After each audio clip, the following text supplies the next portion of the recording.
Hello everyone. We will start our program at 4 p.m. So I would like to request you all to have patience till then. Thank you.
Hello everyone. Due to some technical issues, we will start our program from 4:05.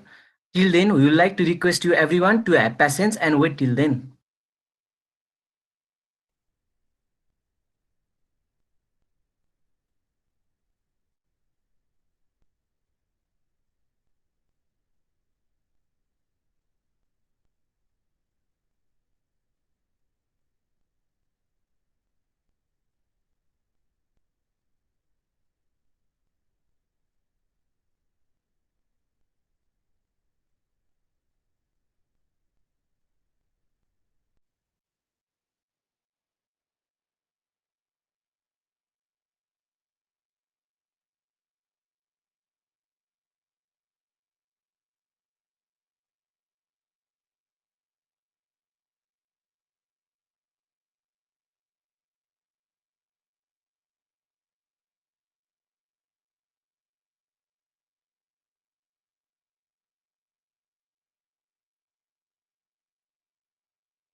Mm,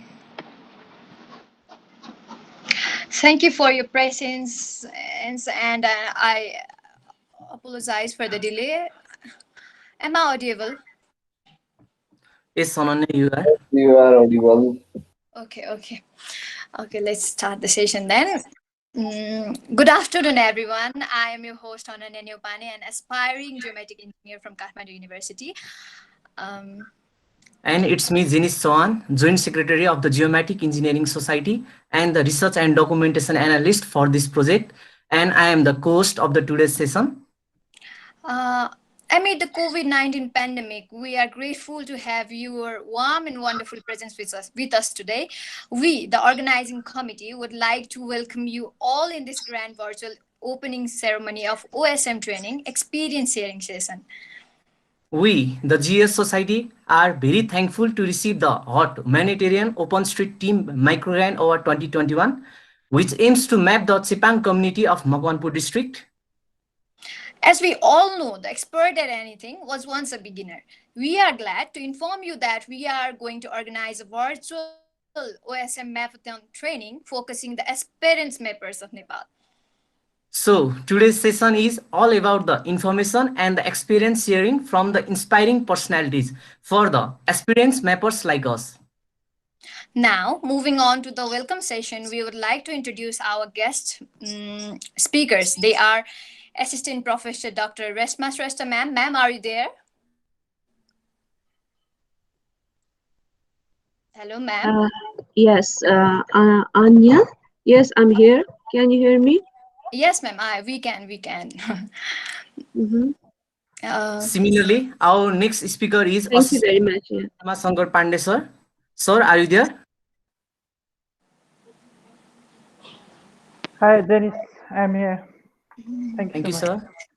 Similarly, our next speaker is Dr. Navraj Burathoki, sir, Regional Director for Asia Pacific at HOT. Sir, are you there? Yes, I am. Thank you. Okay. Similarly, our next speaker is Mr. Mikko Tamura, sir, Community Manager for Asia at HOT. Mikko, sir, are you there? Yes, I'm here. Thank you. Okay. The next speaker is Mr. Uttam Pudasaini, sir, co-founder of Nexa and Executive Director of Nepal Flying Lab. Sir, are you there? Hi, Ananya. Yes, I'm here. Okay. Similarly, our next speaker is Mr. Pradeep Khatioda, sir, Founder and the Executive Director of Youth Innovation Lab. Hello, sir, are you there? Yes. Am I audible? Yes, sir, you are, but there is a little bit problem in the speaker, sir. Can you speak Okay, away? I'll try to fix. Yeah, we are audible, sir. Thank you, sir. Okay, the next speaker is Mr. Saurabh Gautam, sir, Regional Ambassador for Youthmappers Nepal. Hello, sir, are you there? Hi, I'm here. Yes, thank you. Okay. Similarly, our last speaker is Associate Professor Dr. Subhash Khimire, sir, and he is the acting HOD of Department of Geomatics Engineering. And we just got informed that he will be a little bit late in the session.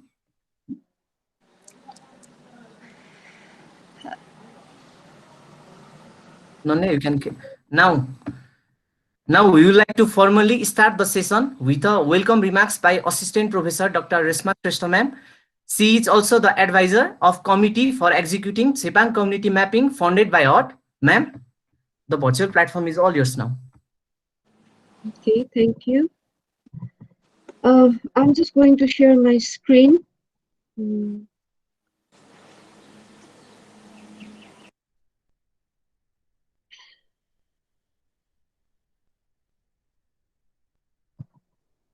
Is it there?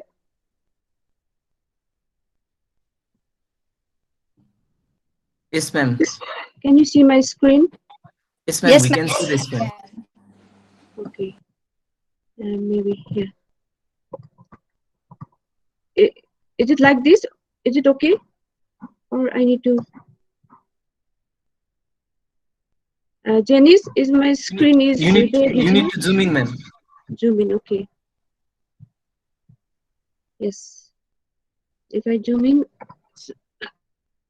So first, okay, am I audible, or just let me know if there is something technical mistake, okay? Okay. First of all, namaste and good afternoon to all. In this welcome, in this OSM training and experience sharing session. And I have given mandate to have a welcome speech already, as mentioned by Janice. So first of all, I would like to welcome all the experts from this OSM group. First of all, Dr. Navraj Burathoki, sir, welcome for this in the session. He is the Regional Director of Asia Pacific at HOT. And Mikko Tamura, Community Manager for Asia Pacific. Uttam Pudasaini, the Technology Entrepreneur in Nexa. Pradeep Khatioda, Founder and Executive Director at Youth Innovative Lab. Saurabh Gautam, Regional Ambassador, Youthmapper. And also all other distinguished guests, all the faculties of, I think from the university only were here, university only, and all the students, and overall whoever is there, all the students and their friends and everybody. So welcome. Starting my welcome speech, first of all, I would like to give the overview of our department shortly. And then I will just come up wrapping with the what I think about the OSM and where we should move about where. That is my individual perception, my individual thinking that I would like to throw in this floor. First of all, let's start this map. We already know, most of here are already aware of the Kathmandu University. Maybe few of participants, experts were not well known about the university. So I would start with the briefly. It's a Kathmandu University here. If you see here in this block, there's a red one. Here is our department lies, Humanities of Engineering. Now there's a First, let me start with the overall vision of the university and mission. The university talks about the bringing knowledge and technology for the service of the mankind. And when I tally with the OSM, and I also think that it also kind of the bringing knowledge and technology again for the service of the mankind. So even these steps of OSM also seems to align with even the bigger university vision as well, and to provide a quality education for leadership. And if you say the university, in the overall structure of the university, I'm just questioning where our Department of Geomatics lies. Within these schools, we can see School of Engineering, and within the School of Engineering, there are various departments, and I'm not going to utter the name of the all department, and here is the Department of Geomatics Engineering, and within the Geomatics Engineering, we have program undergraduate and graduate program, undergraduate Bachelors of Geomatics Engineering, Masters in Land Administration, and MEMS and Geomatics Engineering. Whereas there is some diploma courses as well, which is jointly conduct. These programs have actually conducted with the joint memorandum of understanding with the Land Management Training Center, which is under the Ministry of Land. So talking about, I'm just going to open this website. So I'm just not talking much more. If you want, you can explore this website shortly. And these are the photographs of our faculties. These are all, myself and all our senior and junior faculties are here. You can see the photographs.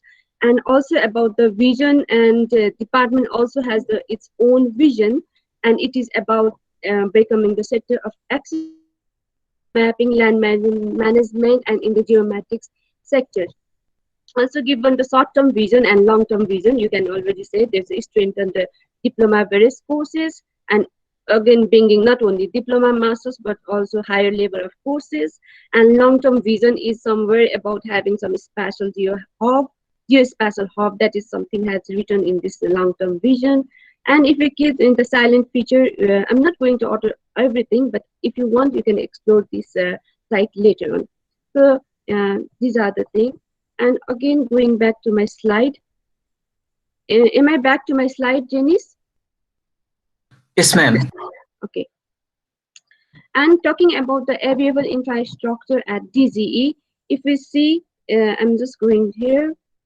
If we can see, there's a various lab in our department. There's a survey lab and photogrammetry labs. There's a lots of UAV has UAV-based photogrammetry labs, and also there is geospatial lab. These are the existing lab of our department.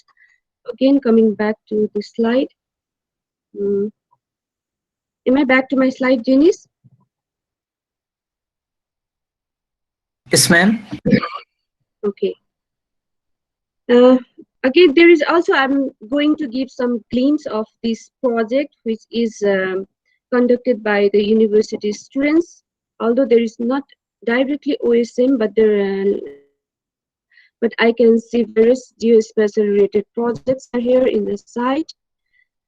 UAV training has been conducted, and also there is a UAV based project. Scrolling down, biomass estimation. These are the projects that has been conducted jointly with our faculty and students, geomatics students. Even like heritage conservations in this domain are also there. These are the projects. And during the massive earthquake, the massive damage assessment was done jointly using UAV technology, and I'm aware that there's lots of students has been engaged in OSM project as well, although it has not been displayed here in the website. It was there.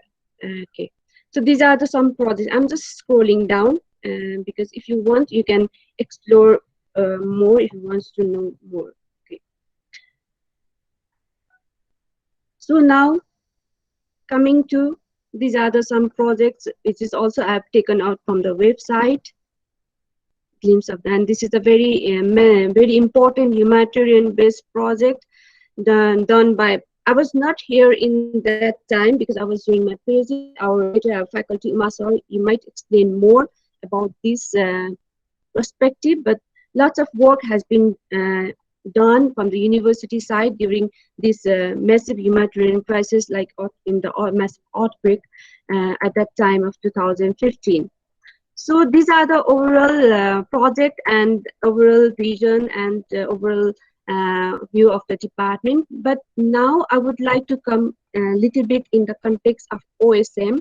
I've just quickly managed to get this from the old archive of the news, that we can already say that this OSM project, the collaboration between these activities in OSM project has started, if you see, in the 2013. And in this photograph, I can Dr. Navraj sir as well. And in this news, we can already say there is a collaboration activities has been done, that is organizing a mapathon for International Open Day on February 2013, distinguishing building footprints, mapping a point of interest and validating data of Kathmandu Valley, collecting socioeconomic and building structural data, and organizing hackathon sometimes. And these are the activities that has already been done between Kathmandu University within the Department of Geomatics Engineering, and I think it's with the KLL and other expertise from open data movement who are involved in this open data movement. So this is the site where I have given just the website.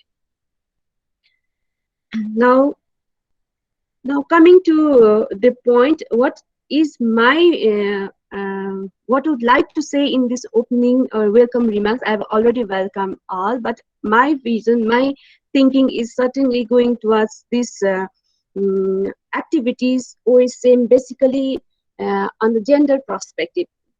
Before coming to this session, I was reading this paper, but I have not finished reading this paper.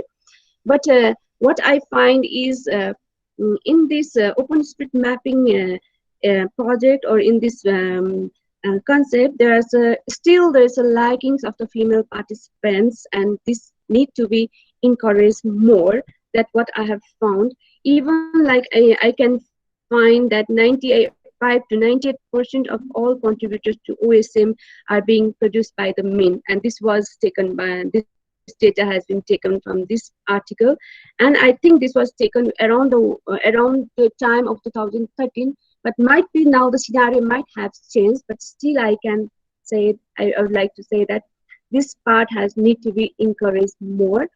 And if we see the involvement, what is going on in this domain, I can say that various internship students are interested or keen to have internship in this open street mapping projects. And lots of students from GES society has already involved in this type of in collaboration with KLF, as far as my knowledge. So, and I have quickly managed to take some photographs, which has, I think, recently involved our female from Geomatics department has involved. And if we see these photographs, it's all female gender-based mapping, OpenStreet mapping, and there's a lot of female. And we can already say that total, what is the outcome of this project? Mapped building, mapped edits, total changeable, and how much kilometers has been mapped. And this is also one of the strengths of our department, who is actively involved in this OSM project. And this is the data I've just quickly taken, like these are the student. Pragya is our one of the student, female students. Prajol, UKs, they are also the student, but I'm just focusing here. Pragya, like, sorry to say like, because I'm talking about the female mappers. And this is the edit and building what she has done. This is just the data output. So, and this is the happy face of all the female participants in OSM. Now, finally, my takeaway message is let's move towards inclusive OpenStreet mapping, and let's have inclusive in terms of gender balance mapping and also indigenous groups. Now, I would like to touch slightly about the recently gained project funding by this GES society about mapping Sepang, and that is also a very good project. And I'm since being also advisor, I would like to ask them, like, why not, if we can involve them in this mapping project, then it would be more inclusive. But though it is very hard, but let's work together in that domain as well.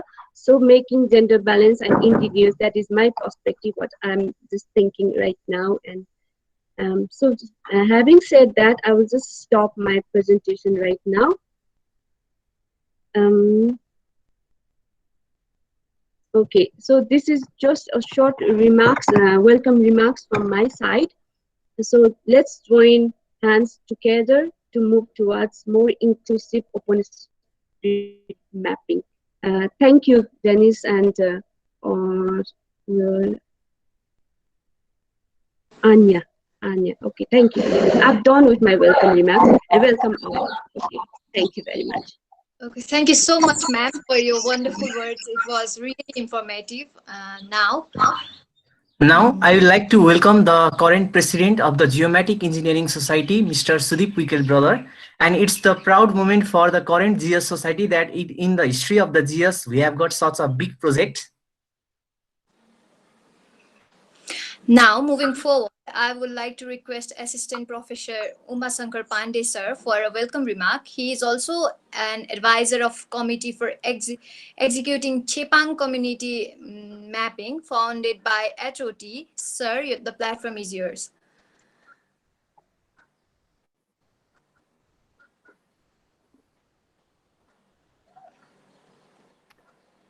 Namaste and good afternoon, everyone.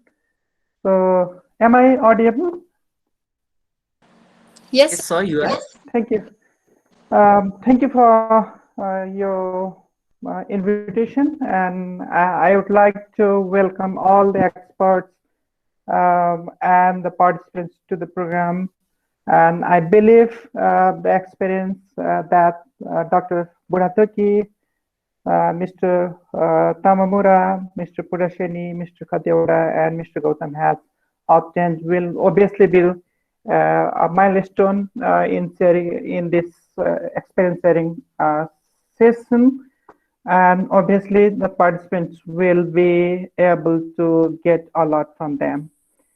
So I would like to just present some aspects, though most of the things has already been covered by Reshma ma'am. So I would not go into the detail, but just I would like to cover some of the things, how Kathmandu University has started mapping with OSM, and how Kathmandu University and basically the department, our department is working with open data, both as a contributor as well as a user of open data platform.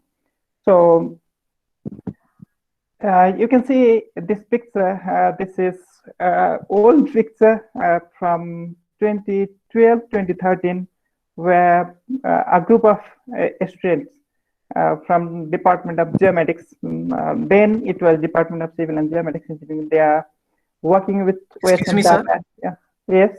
Are you sharing the screen? Yes. It is not. It is not visible. Not, sir. Okay.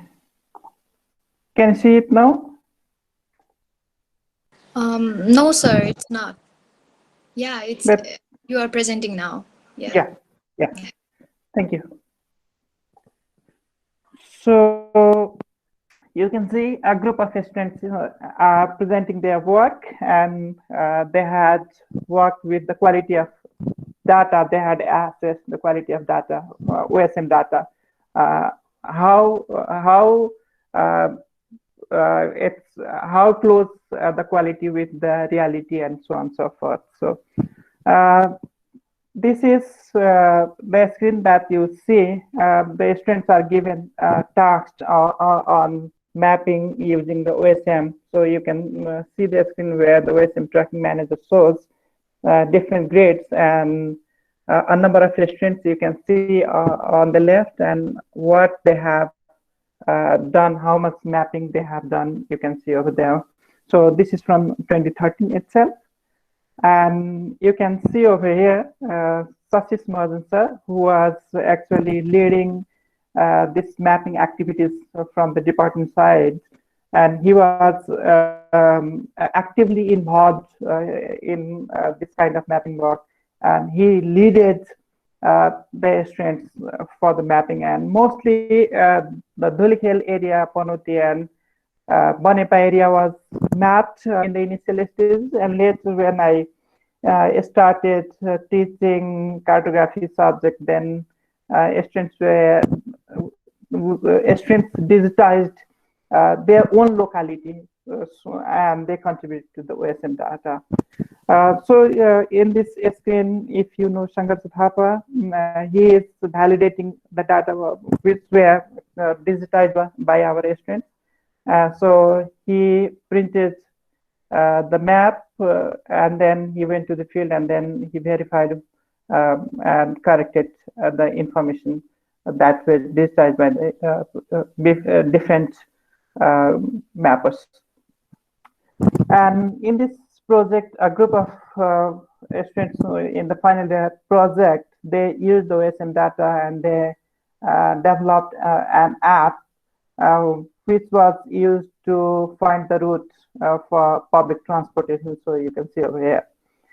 So if you have to travel from one place to another, you could use this app to find the routes and which bus you have to take and so on and so forth. You can also calculate the bus fare and so forth. And after earthquake, we mostly focused on our own apps, like development of mobile and web apps, and a number of projects was funded from ECMOS. So I would be telling you a little bit about this project, though RSMM has already shown you with our website and you have seen most of them. So one of the projects was to build mobile application for visual assessment of buildings as well as for different hazards. So the mappers could use this kind of apps, and then they could collect the data.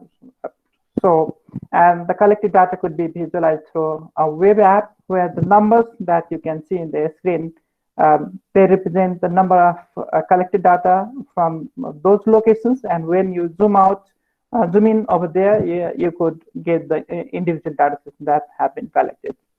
And similarly, another app was developed for building damage assessments.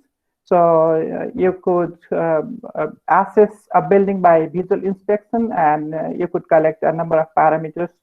And then not only about the building, but the information also include about if there are any death or casualties, injuries or missing places, and who are the dependents and how the family is affected due to the disaster. And this app was severely used during and just after the earthquake to access the building information. And I would like to show you how these apps were used in Bhaktapur area, and when one group of our students were working in Bhaktapur area, the second earthquake happened, big aftershocks. We had also a request from Kathmandu Metropolitan City to develop one app to assess the damages of archaeological and heritage sites. And then the building damage assessment app was customized so that we can have parameters specific to heritage sites and heritage structures. And you can see a web platform, a snapshot of a web platform from there. And you can see the types of damages, no damages, minor cracks or partial damage and full damage. And you could also collect the images using the app so that they also provide the proof of information that the users have collected.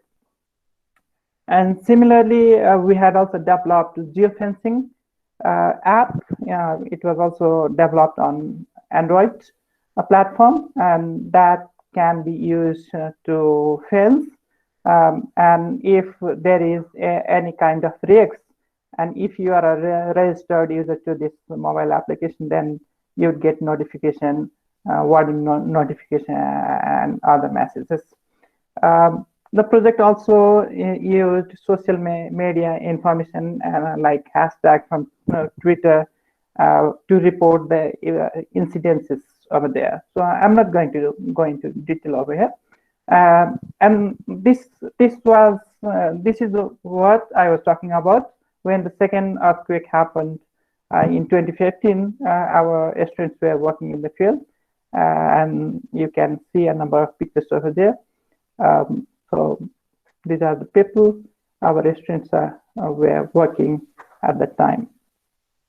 And just a couple, 2 days after the earthquake, we deployed the UAV that we had. We had helicopter at that time, and we deployed to different places. Like we went to Kutal of Bhilikhel municipality. We went to Panga, and we also went near Balaju to assess the damage of the buildings, and you can see.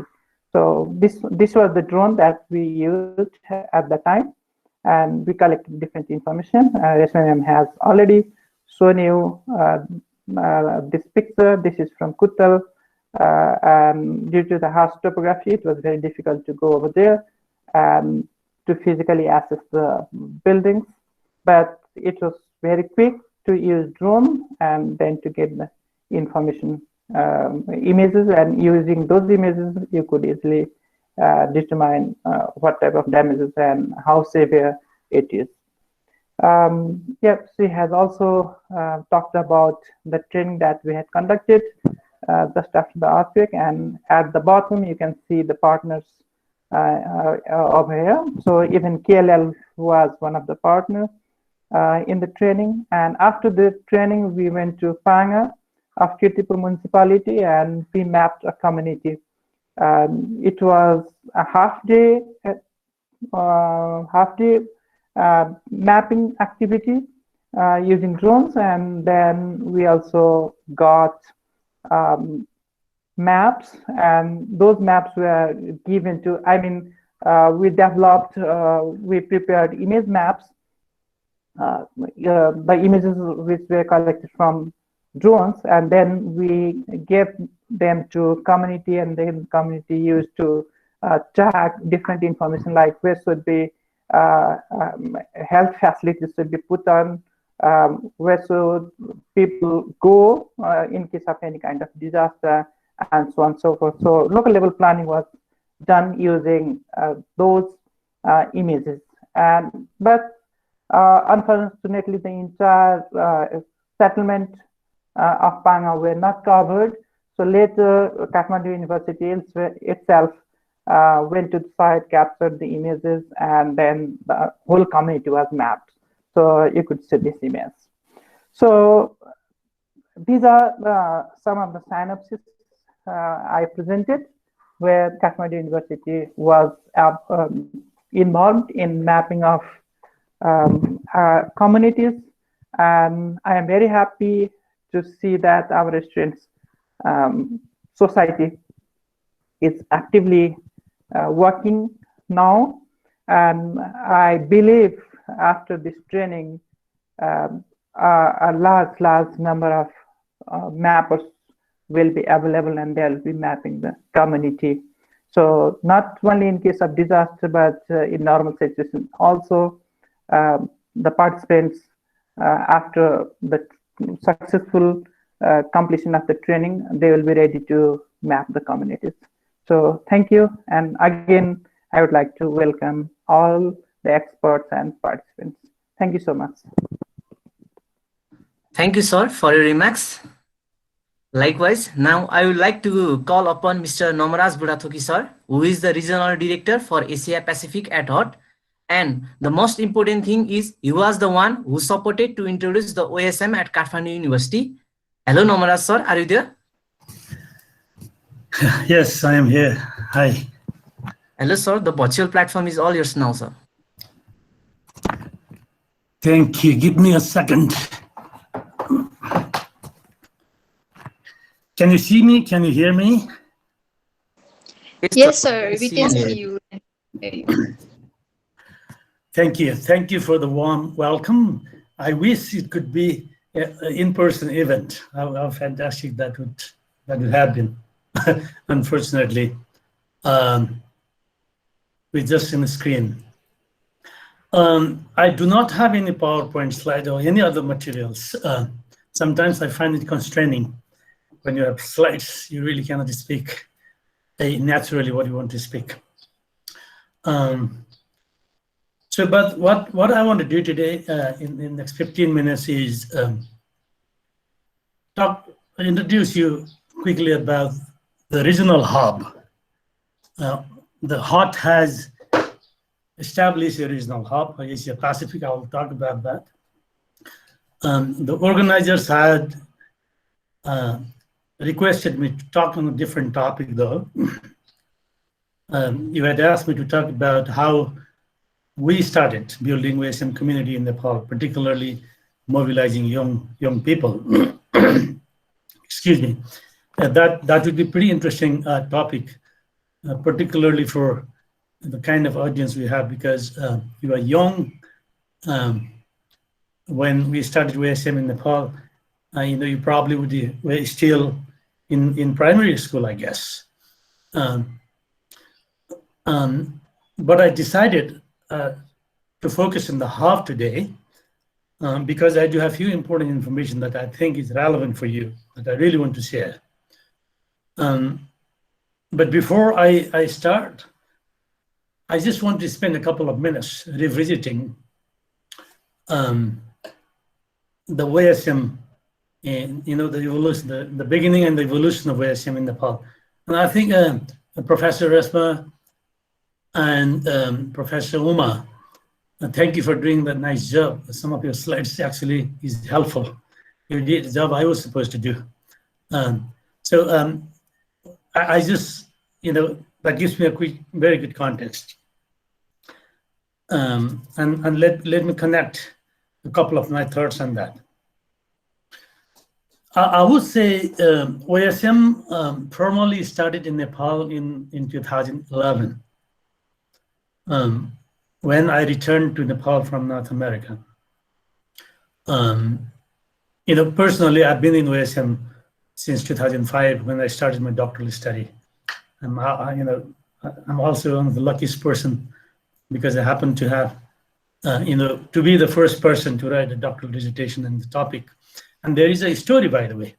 I hope it will inspire you. When I started my doctoral study in 2005, I took coursework for the first 2 years, and I had to pick up a dissertation topic in 2007. And I really wanted to write my dissertation on OSM. But it took 6 months for me to convince my professor. So message for students is, continue to talk to your professor. Sometimes it's not, it's difficult because they have their own worldview. My professor said, OSM will not exist as a sustainable phenomenon. So Nama, if you do your PhD on OSM, your career will be in risk. She said OSM is here, and after a few years, probably it will disappear. But somehow I did not know, because it was the early days, we did not have enough information, no research about OSM. But I really wanted to study this new phenomenon. It was very fascinating for me. And partly also because I had worked at a Department of Land Information, Department of Survey for some time, and OSM was very contrasting example of how we can produce and use geospatial data. So anyway, that was the story in 2007. Now we are in 2021, and 13, 14 years later. I'm so happy to see that this phenomenon is growing every next day. It has reached every country. I would say every corner of the world. So it has actually become one of the most important sources of geospatial data throughout the world. Is just fascinating. So, and about Nepal, I returned to Nepal in 2011. I still remember it was July 29 in 2011. I assembled a group of people who had a lot of interest in open source software, because other people did not understand OSM those days. If you talk about OSM, they will say, how can you produce geospatial data by engaging citizen volunteers? For them was unbelievable. So they did not believe that, this is something that's possible to happen. Anyway, this is a long talk. I can very easily spend hours on this, but I really don't have time. I just want to move fast forward, move fast. And then it is around that time, I think it's 2011, Resmaji, you saw a picture from 2013, but even before 2013, I think it's sometime in 2011 or 12,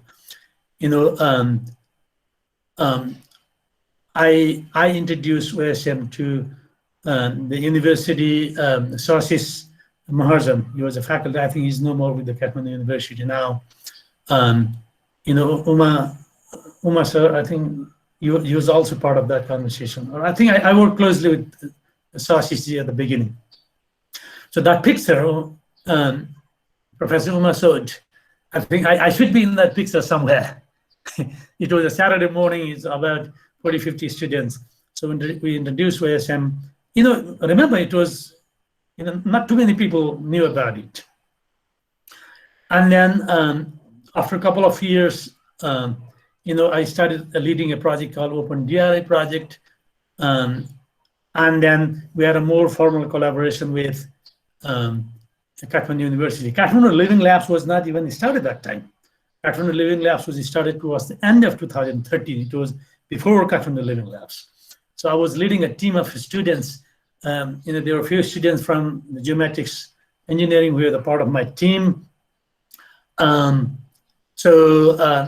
was even able to give a small grant to the department, to your department, to assess data quality. That's what Uma sir was talking about. So we had introduced or connected Sarsis sir and Uma sir to Mookie Hadley from University College London, who was the most active researcher in OSM those days. So unfortunately, we could not push that collaboration too far. So I would say Kathmandu University has been very active. The students from Kathmandu University, during their student life or after graduating from the university, have been an active contributor to OSM. That's one of my clear observations. Thank you so much. That's good news for all of us. I should mention, though, there are also a couple of other academic institutions who have also made equally important contribution. So Paschimanthal's College, Saurabh, I think you will be speaking in, today. I also did have a pleasure of introducing OSM to Paschimanthal's University and Apex College. I actually taught a course at Apex. So I think these are the three major academic institutions who have made contributions to OSM in an organized way. But of course, there are many other institutions, and I would like to remember their contribution. But there is one thing that I don't want to forget. So it's just not me. There are a bunch of other people from Kathmandu Living Labs in the early days.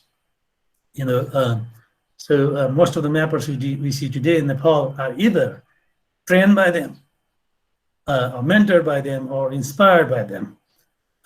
But today we do have the community is growing. There are other institutions, other people, other groups, and also, doing projects, mapping different parts of the country, making contributions. That's very good. But this is something, we need to have a longer conversation, and I'll talk in a minute. HOV is actually starting something, what we call a national dialogue. Give me a minute, I'll get there. But now I would like to stop my quick experience, sharing with you about Nepal, because there's so much that we can talk about how we started OSM in Nepal and how we came to where we are today. But now I would like to spend a few additional minutes to talk about the hub. Now, here is the exciting news. HOT wants to map. At HOT, we have decided to map, an area where 1 billion people live in the next 5 years. We want to train and mobilize 1 million people in the next 5 years in 94 countries. That's a massively ambitious goal. So that will be, a kind of movement in the world in geospatial discipline. So HOT has decided to establish 4 regional hubs. One is for Asia Pacific, one is East Africa, one for West Africa, one is for Latin America. The Asia Pacific hub is the first one, and I'm leading this hub. So I just started hub as a full-time director from January 2021. So we are a small team, just 7 people now, but we want to grow, to about 20 people. So there will be more openings, by the way. If you're really interested to contribute to work with the hub directly, keep your eyes open.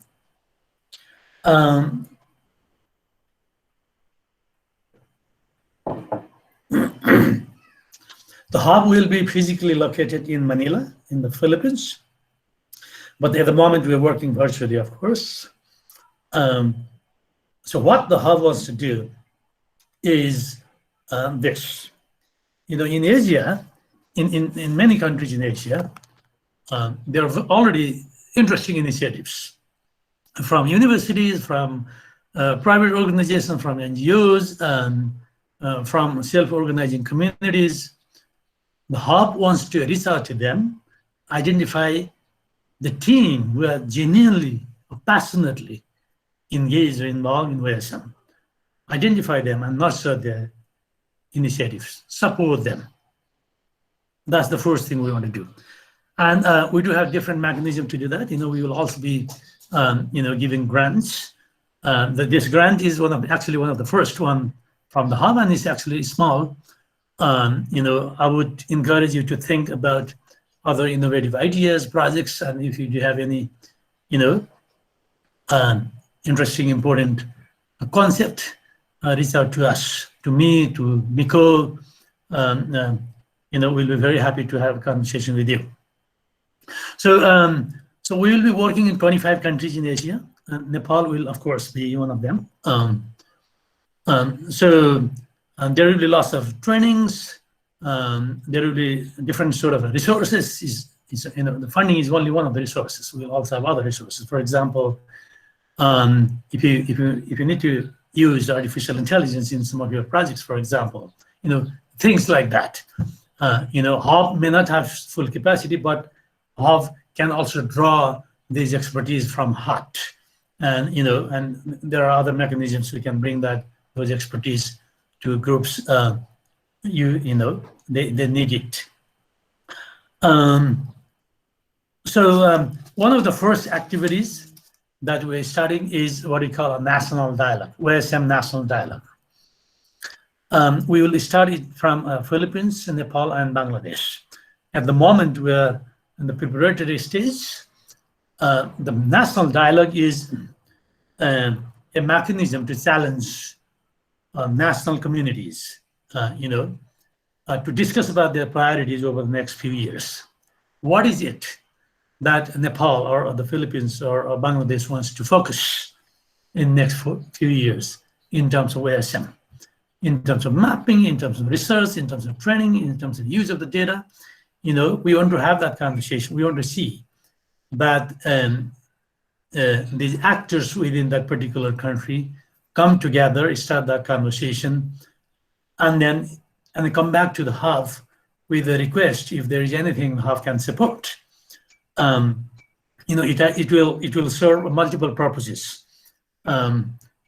First, probably that they can develop a little more focus instead of doing everything. Maybe 2021 we want to focus on this in this particular theme or the particular geography. It doesn't mean everybody has to work on the same project, by the way. But anyway, to have some sort of conversation within a country is useful.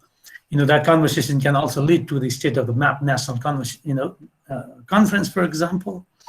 So we very strongly encourage you. I think most of you in this meeting today can participate in that meeting, and we'll get back to you. Give us another few weeks. And then there are also a few other initiatives that we are planning. At this stage, Hub just started just a few months back. We're just recruiting people, putting things together. Beginning any institution takes some time. Yeah, that's a quick overview about the Hub. And I'm pretty sure Miko will talk about the Microgrant. So Miko, feel free to add if I missed anything that we need to share about the Hub. If there is something I missed that might be beneficial for these young people, feel free to share. That's pretty much. I did not want to focus on any particular topic, and my talk today is not scientific as well. It's more sharing of information. The students, I know there are lots of students here. Feel free to reach out to the Hub if you want to do internship. If you do have any other ideas, there will be lots of different possibilities, including funding opportunities. Consider this microgrant as one of the small and beginning, and it's not only Nepal, by the way, and the countries will also compete, by the way, for the resources. Hub will not have unlimited resource, but there will also be an opportunity to learn from other countries, other communities, and that's something we want to see happening in the entire Asia-Pacific region. Asia-Pacific is big. It will be a center of economic development, lots of other activities. The world's attention has shifted to Asia, by the way. I think so. The Hub is just trying to elevate everything around OSM to the regional level, from a national, to the regional. So with that, I stop there. So I really don't know how I'm doing in terms of the time. If you do have any questions, feel free to put your questions in the chat. I'll try to respond now, or note your question and then probably get back to you later. Thank you. Thank you, Nama sir, for letting us know more about OSM, and your information and experiences were really inspiring. Yes, they were indeed. Now, to add up more about Hot Microgrant, we would like to welcome Mr. Miko Tamura sir, Community Manager for ASAT Hot. He is also the founder of MapX, an online community of mappers advocating LGBT representation and inclusion on OSM. So, sir, are you there? Yes, thank you. Okay, thank you, sir. The platform is yours. So greetings and thank you very much to the GES team in inviting me to this event. Again, I'm Miko, and I'm the community manager for the Humanitarian OpenStreetMap team, Asia Pacific Hub. And I am currently residing here in the Philippines. And I hope everyone is great and safe amidst the pandemic. I would like to start by congratulating the Kathmandu University Geomatics Engineering Society for getting the 2021 Facebook Community Impact Microgrants with other representatives from the Philippines and Fiji. So all 7 proposals submitted from the region were very competitive and great. So it was very difficult. It was a very difficult task for the panelists to decide on. So yeah, congrats everyone. So we all know that OpenStreetMap as an open platform allows anyone to access the needed geospatial data and maps anywhere without any cost or money involved. And to contribute to that as a mapper, you will be able to share it to the communities and also help others who need the information. So it's very important to take note here that everyone needs the data, and people make decisions based on the data. And if the data is not available, specifically if they need to decide on something, it makes the job pretty difficult. So I'd like to share my experience, especially in the Philippines, when starting out with community before I became community manager. So it was not very easy to start up your own mapping community, and inspiring other people to join whatever you want to map. But with the right purpose and with the right kind of love of mapping, I do think it would be very, very great, and it would be easier for you or the youth or students to be more creative in the projects that you are thinking of, especially when it's involving mapping.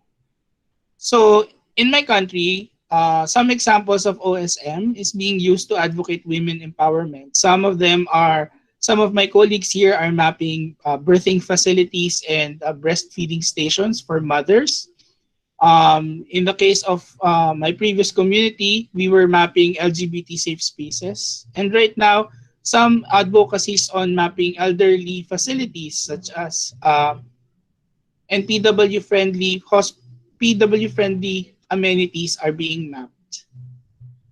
We should also think that mapping shouldn't be only focused on mapping buildings, roads, schools, hospitals, and whatever, and those important facilities, but we can actually move forward in creating a more inclusive OpenStreetMap by exploring other things that we could map. So the idea of OSM actually began with the idea of mapping anything that you want.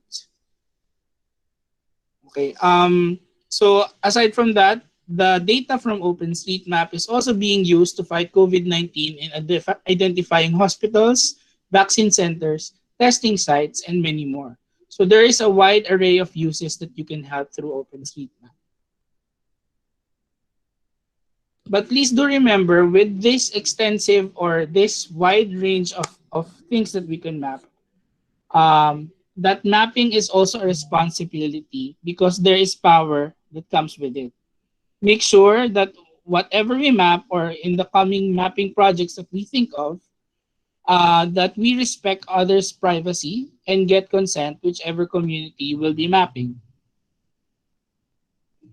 So I guess everyone also knows that international NGOs and local rescue responders are able to be prepared and ready to support if in case a disaster strikes.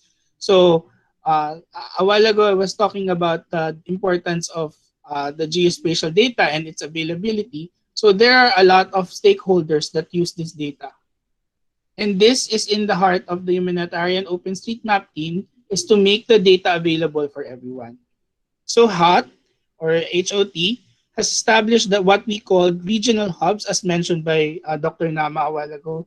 And we do have the Asia Pacific Regional Hub to ensure that the support is closer to the OpenStreetMap communities. It is our goal to empower and enrich the local OSM communities in the region, Asia, and the Pacific Islands, and specifically focus as well and support a priority of 25 countries, which includes Nepal. We will be encouraging national level OSM community talks and conversations called national dialogues. Thank you, Nama, for telling me. May surprise. In the next couple of months to plan and identify activities that the hub can support to ensure the growth of Nepal's OSM communities. And I am very sure that the youth, the next generation of OSM mappers, should have a say on this. So I really, really encourage everyone to be part of that national dialogues pretty soon. So aside from the national dialogues, the hub, the Asia Pacific Hub, will also be launching more grants in the following months. And I hope the youth would take upon this as the opportunity to really shine. The recent grant that was given and that was awarded, all of them were won or awarded to youth communities or very young individuals. So don't be scared if your proposal is not good enough or it's not yet ready. The hub will also have a mentorship program to develop and encourage and support these ideas, because it's very important for us, even in the OpenStreetMap community, that the community is at the heart of all the projects. Lastly, I would like to encourage you to think outside the box and explore other themes in mapping. Don't just map boundaries, don't just map buildings, roads, and hospitals and schools. Map from the heart and map with a purpose. Because I can assure you that the world will follow them. Thank you very much, and back to you. Thank you. Thank you, sir, for letting us know more about Hot Microgrant. And me myself, representing the Geomatic Engineering Society, are really thankful to receive the Humanitarian OpenStreet Microgrant, which aims to map the Chepang community of Makwanpur district. And we are also eager to work in other different projects collaborating with HOT in the future works. Thank you, sir. Now it's time for experience sharing by our next speaker, Mr. Uttam Purasaini, sir. He is the co-founder of Naksha and also the executive director of Nepal Flying Lab. And importantly, he was also the former president of Geomatic Engineering Society in 2013, who always encouraged to promote GES. Hello, Uttam sir, are you there? Yes, Janice, can you hear me? Yes, sir, you are audible, sir. Sir, the virtual platform is all yours now. Thank you, Janice, for your wonderful introduction. Hi, everyone. Namaste. My name is Uttam Purasaini. First of all, I would like to congratulate Geomatics Engineering Society for winning this grant. And I would also like to thank HOT for trusting Geomatics Engineering Society with this opportunity. Because as Janice mentioned, I worked as the president of Geomatics Engineering for 1 year while at 2013. And it was very difficult for us to find these kind of opportunities back at that time. So I am feeling really happy that Geomatics Engineering Society is taking this lead, and we have very wonderful support from the Department of Civil and Geomatics Engineering as well. In my presentation today, I would like to share some of the learnings and experiences that my team has gained while we worked in some of the remotest locations of Nepal. So this project was implemented by World Food Program, and it was supported by a number of different partners whose logos you can see in the screen. So first, I would like to talk about how this project got designed and what's currently happening today in these different districts that you can see in the map. So after Nepal earthquake 2015, the World Food Program together with Home Ministry, they carried out a national level gap analysis. And the major target of this gap analysis was to identify the data gaps in different part of the district. Because one of the major tool that you require, or one of the major resource that you require in humanitarian assistance, is the data of critical facilities, be it where the roads are located, or be it where the settlements are located and their conditions. So WFP carried out this national level gap analysis, and the analysis found that 11 districts out of the total district in Nepal, they didn't have proper data infrastructure. So by that, it means in existing Google as well as OpenStreetMap, and also in the topographical database of National Department of Survey, there were not enough data set that was readily available for everyone to use. So WFP came up with this approach of accurately mapping all the different critical facilities, including the major trails in these districts. And the interesting thing they did was they opened up this for collaboration with private and not-for-profit sector. So luckily, Naksha got a chance to work as a technical partner, and we have been working with them since 2019. And in 2019, we mapped Homla, which is the second remotest district of Nepal. And in 2020 and 21, we are mapping Bajang and Bajura. So today, I will be sharing with you the methodology that we adopted in doing this mapping exercise, and I hope it will be a lesson. There will be some lessons for you to design your approach for mapping the Chepang community in the Makwanpur district. So the very first thing that we did was we had this interaction meeting with WFP, and we went to these individual districts, and we tried to explain to them the bigger objectives of this project. So yes, of course, the first major objective was to create a map to create an updated map of both of the districts where we are working. But the other major objective were to build a capacity in remotest locations like Humla. Because just imagine if there is a landslide in Humla and the road network over there gets obstructed, then you do not easily find a manpower who can provide you the accurate location of where the landslide has occurred. So we felt the need of capacitating the local people of those remote areas, so that whenever there is a local problem, and those local people, they can now talk in terms of coordinates. So, instead of sending that, instead of asking for the relief items to come in a certain location, if they can send the coordinates, then it would help in a faster response. So our another major objective was to sensitize those elected representatives and also provide them technical training on not only how to map in OSM, but to start talking and the language of spatial data. So that was our another objective. And the third objective was, of course, we are mapping all these different critical facilities in the OpenStreetMap platform. But we also need to be very careful, because not everyone has access to internet and online tools.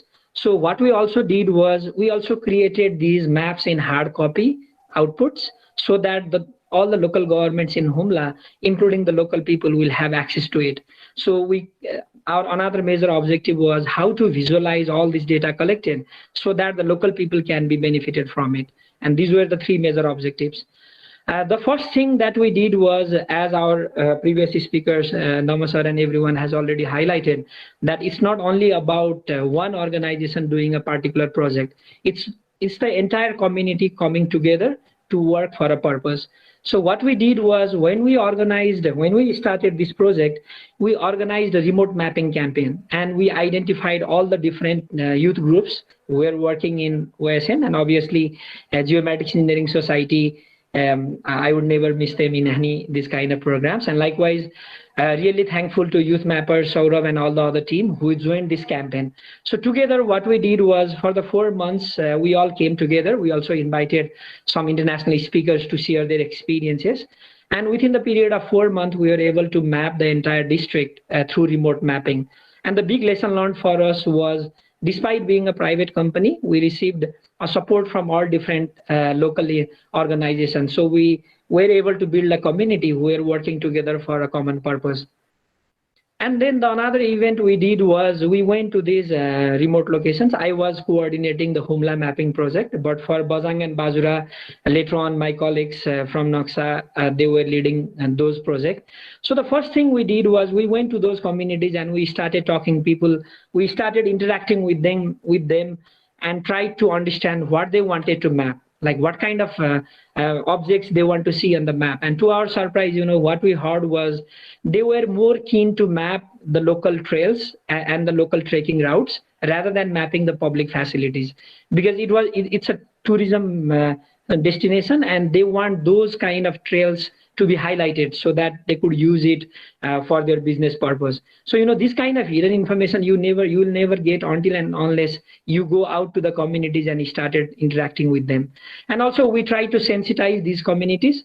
And the major lesson learned was, whenever we go and work in these remote communities, we must make all of the materials in Nepali language. So when you go to Makwanpur next time, I think it would be very interesting and also easy for the local people to understand if you prepare graphical materials in Nepali language, so that they can understand the benefits and concept of mapping, be it development planning or be it any other kind of disaster management related activities. And then after doing the sensitization event, what we did was, we did a 4 days of technical training. And to our surprise, we were initially very worried that we will not get any participants. But to our surprise, in the TOR, we only had resources to train 15 people. But then the security personnel also showed interest. And then we realized that the security personnel are the one who communicate with the government in the central level. So they must be included in the training. We organized a 4 days training, and the training, it had different courses. So there was a basic course that taught people about the benefit of mapping, and also there was a dedicated technical training, both theoretical and practical, so that everyone they learned how to use how to map features in OSM, and also learned how to use GPS device, how to use their mobile phone as a data collecting device, because GPS might not always be available. So when you design the trainings in Makwanpur, what you can do is you can include this kind of tools training as well. So our ultimate goal might be mapping in OSM, but if you train the people with how they can use a mobile phone and other equipments to map, then they can use it in other purposes as well. And then the another thing, working in remotest locations is very challenging. So field preparation is also equally important compared to doing all the mapping exercise in OSM. And we had to do a lot of preparatory work for field preparation. And remember, Humla is the only district which do not have access to roads. So, you know, there is no internet, and also, unfortunately, when we were there, there was no electricity for a month. So we had to plan our data collection such that, considering that there is no electricity, no internet, so we had to come up with such kind of approaches to map those vulnerable communities over there. So we did a lot of field preparation, and all these materials that I'm sharing, it's available in the wiki page of our OpenStreetMap. Our OpenStreetMap wiki page, and you can view these details over there as well. And then after 4 days of training and 1 day of sensitization event, we did field mapping exercise, and the numbers that you can see on the screen, we mapped the team, they worked for 155 days without using any vehicles. And they mapped more than 1,720 kilometers of trails, which never existed on map before. Though it existed, there were not data regarding conditions of the trail. So my another suggestion to you all would be, you know, when you are mapping in the remotest areas, try to collect a redundant data set. So oftentimes the principle of data collection is we try to avoid redundant data.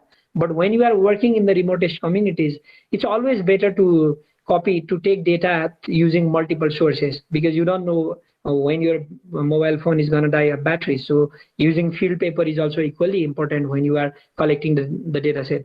And the another thing is the OSM, it only allows you to map a certain number of predefined data layers, but there are some kind of data layers which are not easy to map in OSM. For example, when you are working in this kind of remote trails, mapping the condition of remote trail is very important. For example, where are the narrow sections in the trail?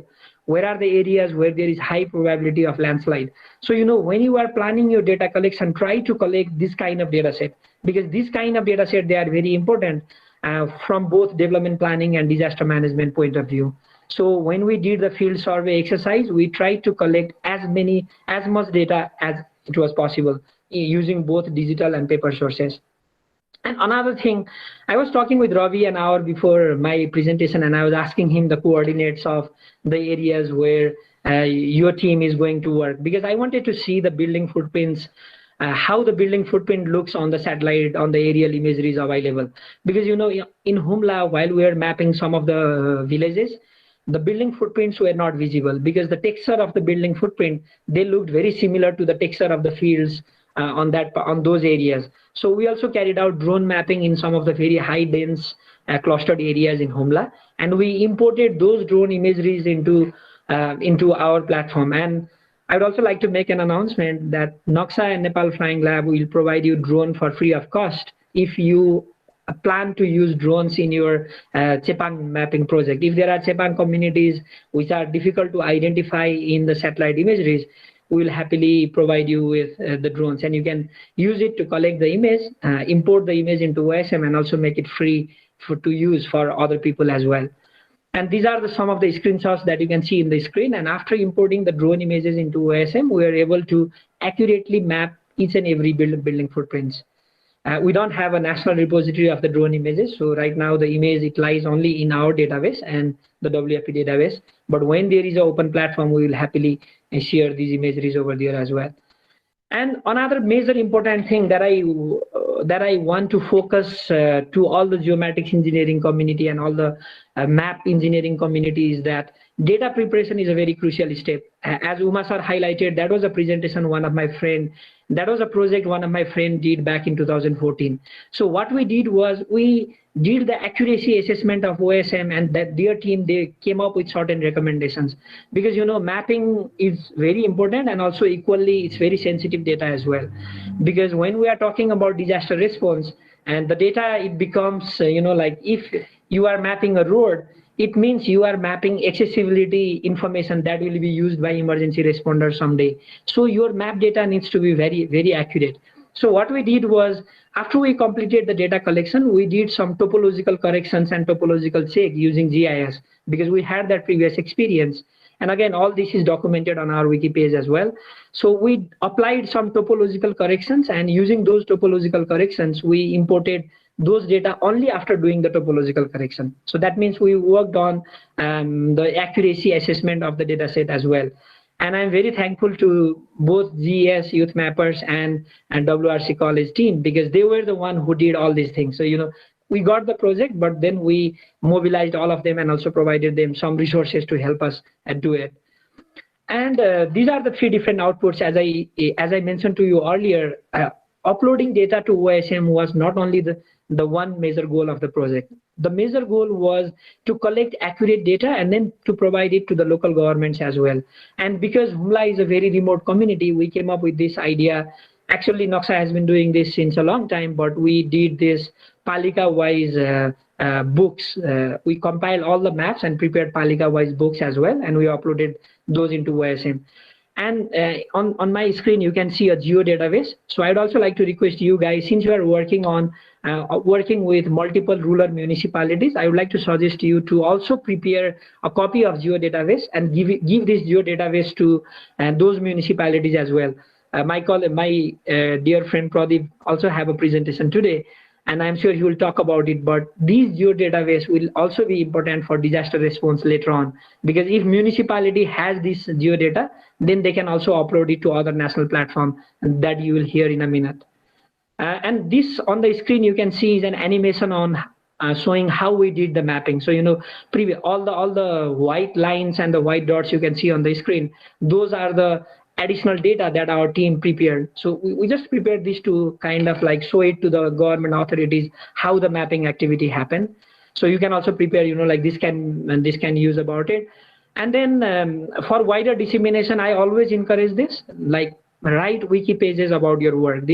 And we also learned this from other OSM community in Nepal, like Kathmandu Living Lab. They have a good wiki page from where we learned a lot during our initial stage of mapping. And also we have started preparing wiki pages highlighting our work, because we learned that this is a good way to disseminate your knowledge to other people as well.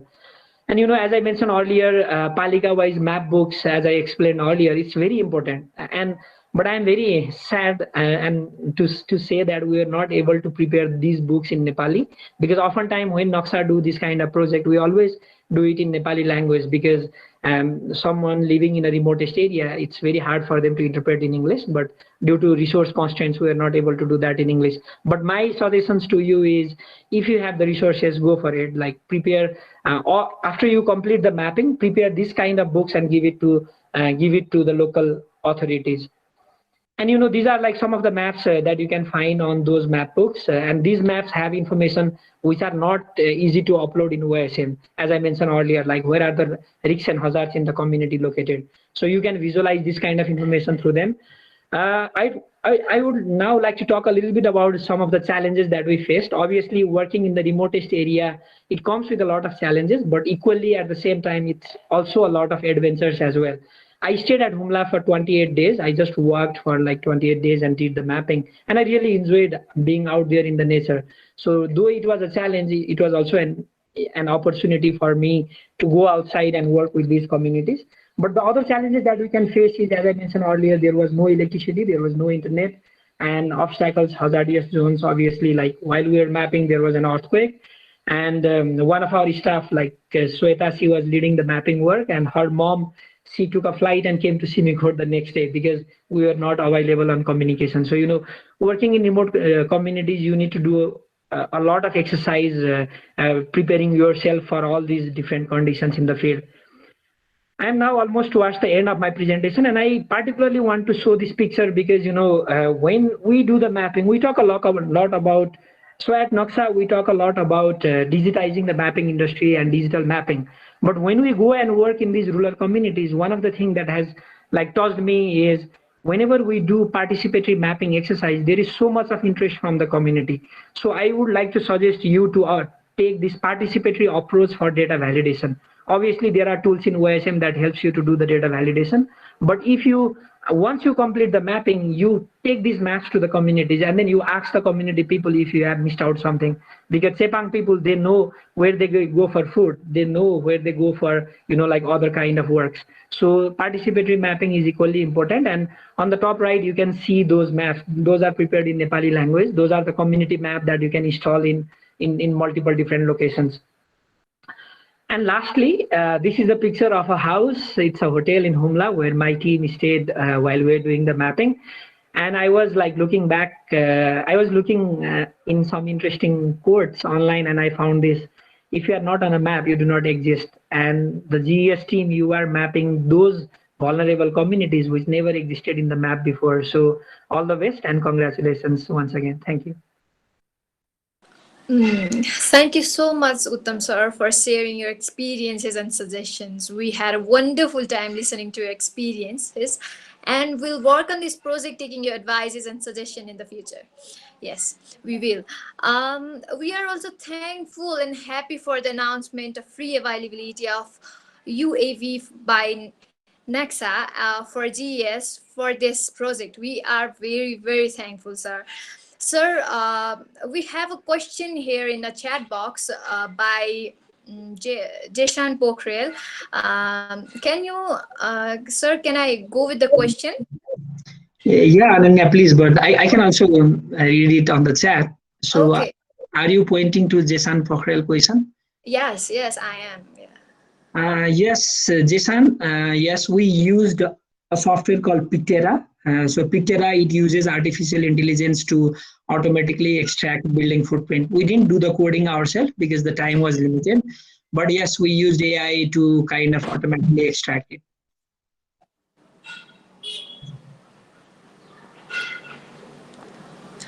Okay. Okay, I think, okay, there is a thank you by Jason. Okay. Moving on, we have our next speaker, Mr. Pradeep Khatiwara, sir, who is the founder and executive director of Youth Innovation Lab, and his topic of presentation is Open Data in BPAT Model. Sir, are you there? Yes, I'm trying to load my presentation since this is the first time I'm on this portal, this platform. So I was just testing. So can I proceed ahead? Yeah, you can. Am I audible? Yeah, you are.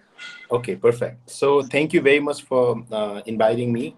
Thank you very much, everyone, starting from Dr. Nama, Uttam, and everyone who presented earlier. Thank you very much for that. It was really, really interesting to listening all of your presentations. Fortunately, I've worked with Dr. Nama very closely in the very initial start of my career in this open data and technology. So very grateful to him. And also with Uttam in various instances, we very much work together. I still working together in many things.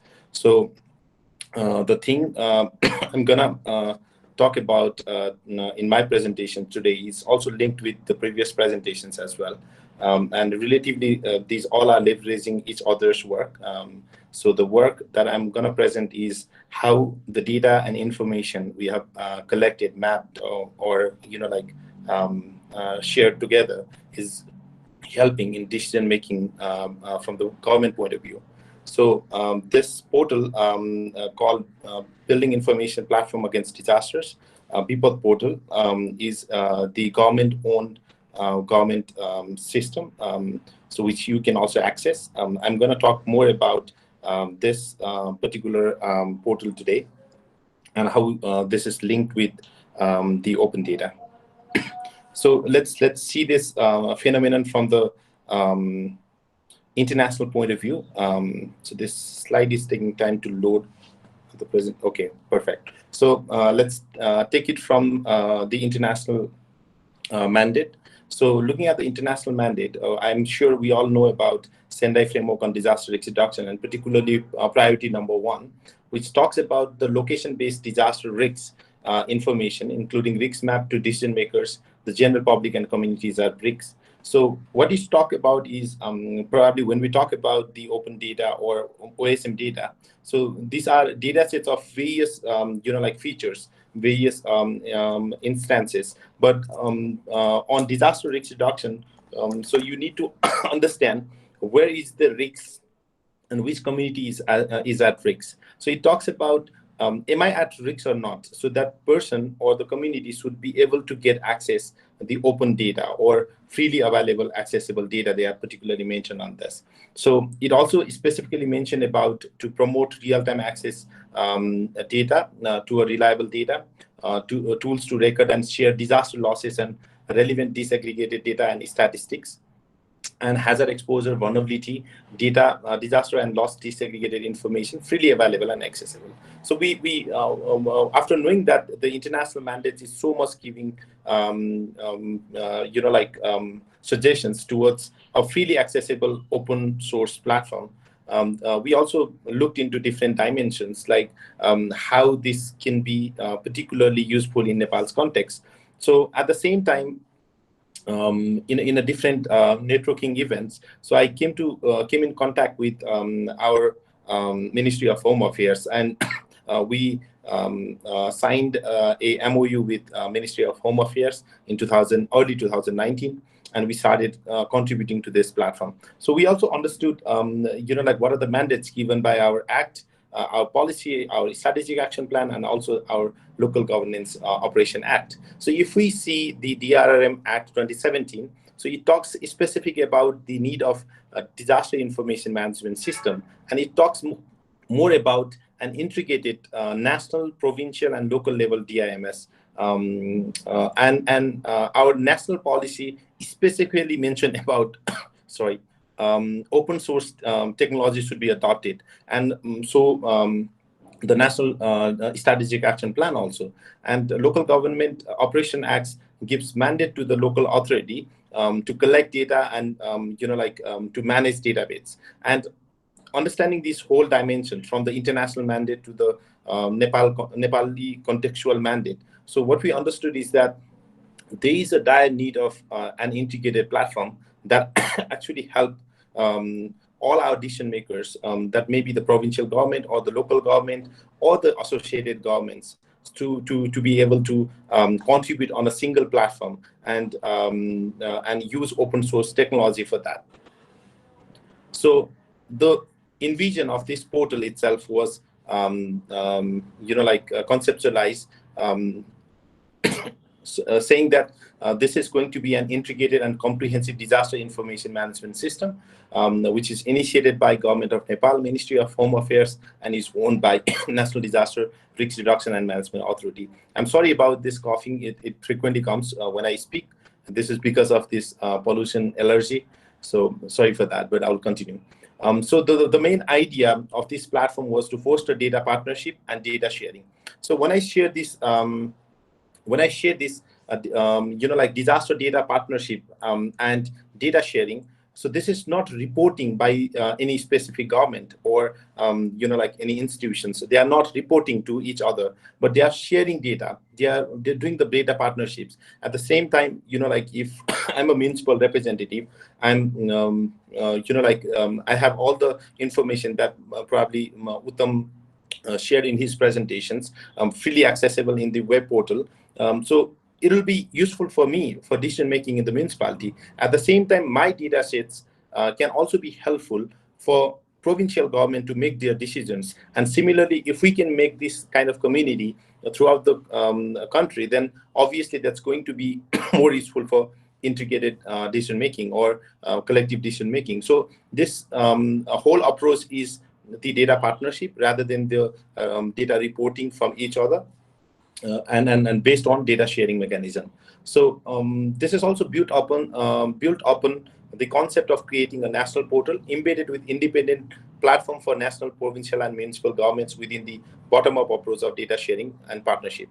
So why I'm saying this particularly is that if we develop 753 different websites, then it will be very difficult to manage coherence or do the communication or maintain the data sets itself.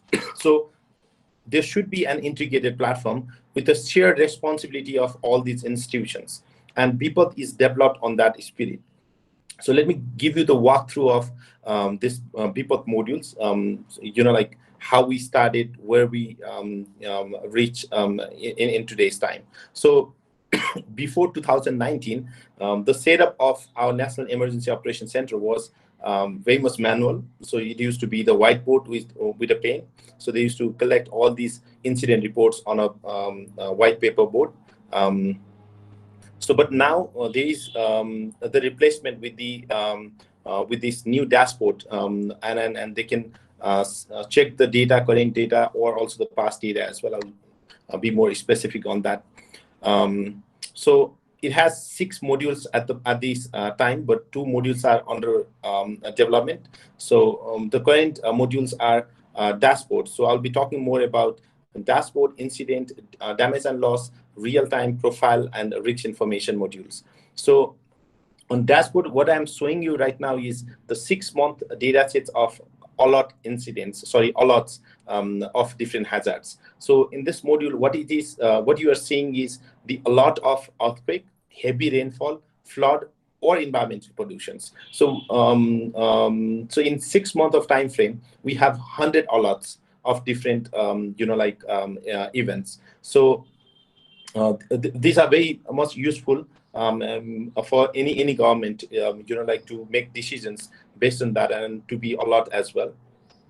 So this incident module is a very interesting module among all these data sets, because this is the frequent data sets we received from Nepal police on the bottom of the ground. So whenever any incident happens, Nepal police goes on the ground, they collect data, and then they put this data on this portal. So right now what you are seeing is the data sets of 1 month, and you can see the number of incidents currently in province 1. I'm showing you different kind of the previous one is of entire Nepal, and this one is only the province 1. So why I'm saying you in different maps is that this is developed for different municipal or provincial purposes. This system, these 6 modules can be used for either for federal levels or municipal level or the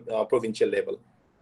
So it says that in province 1, in the time of 1 month, 8 people died, 12 crore of estimated loss, 146 infrastructure destroyed, and 225 incident recorded. So most of the incident, you can see the red dots means the forest, the fire, not the forest fire. And also these, the size of these dots also represent the number of people died. So you can also see on the people death count different kind of indicators. So currently the one which is popped up is of thunderbolts, lightning in Nigure, Sadananda Municipality 8. So it was recorded on that on 2021 for 15. And none of the data sets in BPOT portal are self-generated. This is all joined by the credible sources of different government portals. And these data sets, if you click on go to response, it will take you to that specific incident place, and it will also show you the kind of information, the open source informations available over there, like the hospitals nearby, or the school nearby, or the open space nearby, or many more. So this is the damage and loss module, which is linked with the incidents. So in incident, you can see the data sets in points, data sets, location-based data sets means here you can see in chloropleth map. So I'm showing you data sets of 1 year from 2019, sorry, not the 9 year, 1 year, from 2019 to 2021 till today. So in Bagmati province, so there are recorded 1,284 incidents, and 189 people died, 2 orb of economic loss, and 616 infrastructure destroyed, and 2,005 livestock impacts. So you can also check on the below of the map. You can also see different parameters like incident, people death, estimated loss, infrastructure, and livelihood destroyed. So in terms of incidents, Kathmandu seems to be more eventful, but if you check on different parameters, probably other municipalities or other districts are more impactful. So there is also the section to compare different provinces or different districts or municipalities as well. So this currently is comparing to different provinces, province 2 and Bagmati. So you can see people in terms of people death count in 2019, slightly province 2 has more records, whereas in 2020, province Bagmati is slightly more. So these kind of comparative analysis you can see over on the portal. On real-time module, you can also see these various information linked from different sources. For example, the real-time data sets like the rain and river stations data sets from DSM is linked over here. Earthquake data sets linked from Department of Mine and Geology, air pollution from Ministry of Forest and Environment, and stream flow information from AC mode. So these real-time data sets has particularly a lot of linkages from to the dashboard as well. And these data sets are so much critical in terms of identifying whether where there is a growing risks as well. For example, these orange dots, which you can see, is indicating the forest fire in those regions. So there used to be more forest fire on the hill region a couple of days back, but because of yesterday's weather change, so this has been shifted to the lower belts. So these kind of things are very informative, as well as useful for local municipal governments to the federal government to take actions. And also we have started recording all these data sets.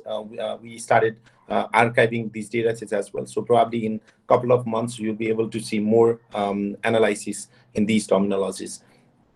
So on profile sections, this profile section is more about visualizing municipal capacities as well. So on summary, you'll be able to see different indicators,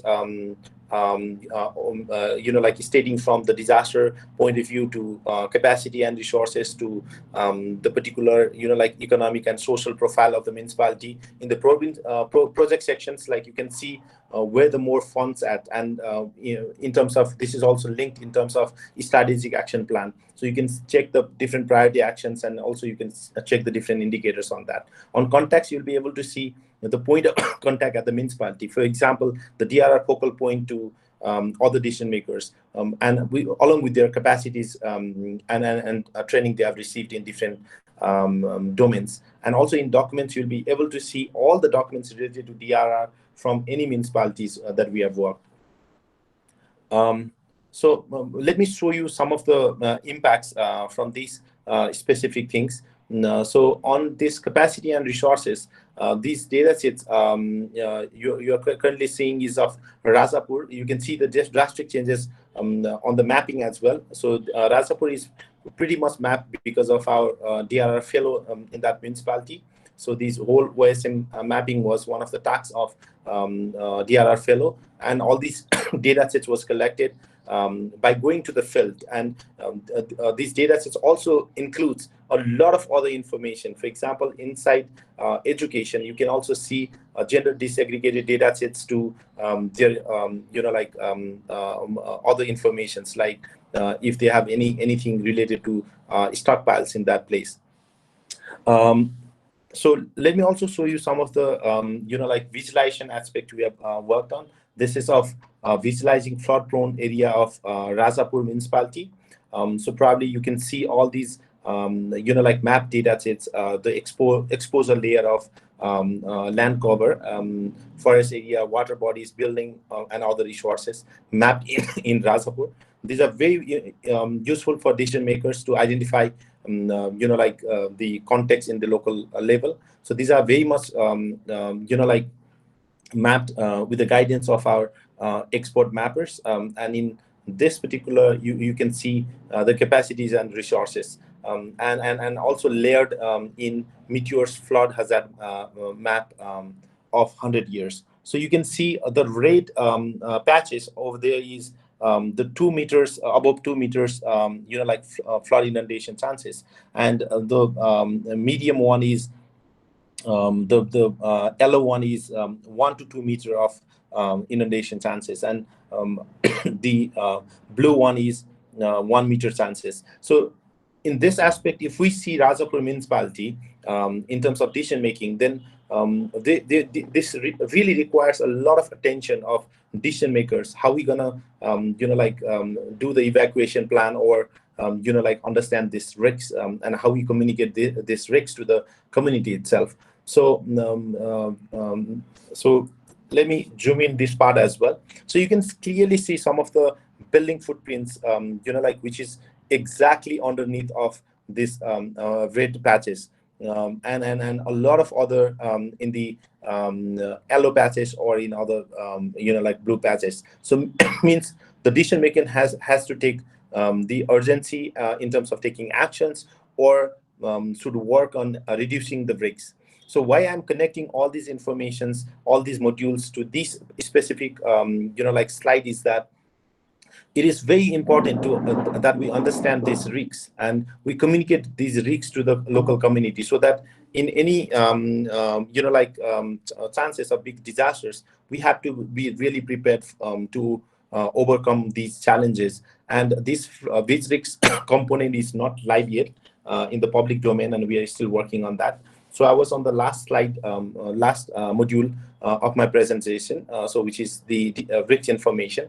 So it has a lot of repository of hazard information, vulnerability, risks, capacity and resources, and climate change data sets. I'll just give you, some tour of some data sets that we have. So the data sets I'm showing right now is of meteor flood hazard data with 1,000-year written period. You can also check in different dimensions. The same data sets was used for visualizing data sets in this earlier Rajapur context. This is of meteor seismic hazard data showing 2% chances of accidents in 50 years. This one is of Durham University's earthquake risk map. So you can also check the different risk parameters in terms of SDI, maximum fatalities, and you can also see where the particular risk lies. We can also see a lot of changes after this development of this system, is that understanding the need of the system, and also the need of local levels. So these data sets has been developed in different administrative layers. So right now we have data sets till ward level, municipal level, and also district level. Same goes to the Durham landslide risk map as well. This is the WFP's World Food Programme's inundation map of 2019. So these data sets showing what are the inundation areas in 2019. And also we have 2017 maps. You can take a look on the live server. This is of earthquake trigger landslide map by the Durham University itself. This layers overlaying the school overlaid on flood hazard map. So this is of Meteor project itself. So I showed you the better visualization of this. So I'm just taking move. So this slide is pretty interesting, because you can see the differences in mapping in this ISNAT and other areas. So I'm just trying to highlight, how much properly this specific place is mapped versus other places. So when you mapped in Chepang community, since they are already in a vulnerable conditions, so it will be very useful in terms of showcasing this kind of in this kind of portal, and that will be really helpful for decision makers to take necessary actions. So these are some of the collects I've used from a previous presentation. So as a independent institutions, also working closely with Ministry of Home Affairs and National Disaster Risk Reduction and Management Authority, what we have worked in previous time was we came up with this concept of Disaster Risk Reduction Young Leaders Fellowship. Probably this is the first refined kind of specific program targeting to young leaders like you guys. to be placed at the municipality and work with local municipal governments for 5 months. So these are some of the changes we have seen in those 5 months. And we have very recently started the 7 municipalities fellowship, which will be targeting Saptari and Siraha districts. And we're also coming with 30 more fellowship opportunities very soon. So you can take a chance to be part of. There were a couple of, students, particularly from Kathmandu University, who were part of this program. I'm not sure exactly who was there, but there were a couple of students who actually worked on this project. And after the very grand success of this localization, government is also planning to move towards 150 municipalities this year. So we are also supporting on the same task. We are very much happy, to collaborate in any ways. We have a sustained mapping projects going on. We are mapping, various places in order to, prepare some of the communities at risk. And we'll be needing your help and collaboration in coming days. Thank you very much. And I'm sorry for my health issues, but I hope it was helpful. Thank you. Over to you. Thank you so much, Pradeep sir, for your magnificent presentation. Information and experiences you shared are really helpful for us to execute this project of mapping the Chepang community, and we society will further take advices and suggestions from you in future days too. Thank you very much, sir. And in between this session, I would like to welcome our acting Department of Geomatics Engineering Associate Professor Suhas Khimire, sir. Sir, you are welcome in the session. Okay, thank you. Thank you. And now, without any delay, we would like to welcome our last speaker, Mr. Saurabh Gautam, sir, who is the ambassador for Youthmappers Nepal. Hello, Saurabh, sir, are you there? Hi, Zenis. Yes, I'm here. Okay, sir. The platform is all yours, sir. Thank you.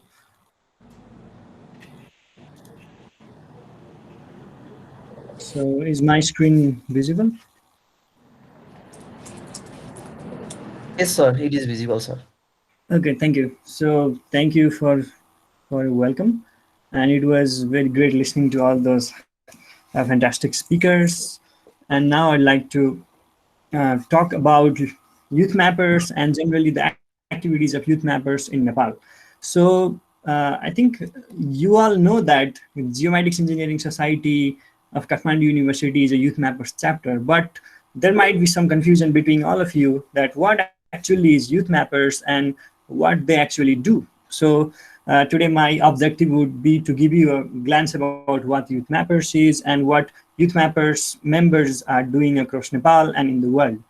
So the main motto of Youthmappers is we don't just build maps, but we build mappers. So we are actually committed to contribute by making quality edits on OpenStreetMap, and we want to build mappers, lifelong mappers who would actually contribute quality edits on the OpenStreetMap ecosystem. And you have already seen a lot of advantages and a lot of positive impacts that would occur due to those edits or due to those mapping features on OpenStreetMap. So Youthmappers, generally speaking, is a university consortium of students studying in bachelor's level across different universities, and we now have 260 campus chapters in 57 countries, which includes 5,000 plus mappers, and we are creating millions of edits on OpenStreetMap. Because I haven't put how many million, because it was 8 million a year ago, but it is constantly growing. So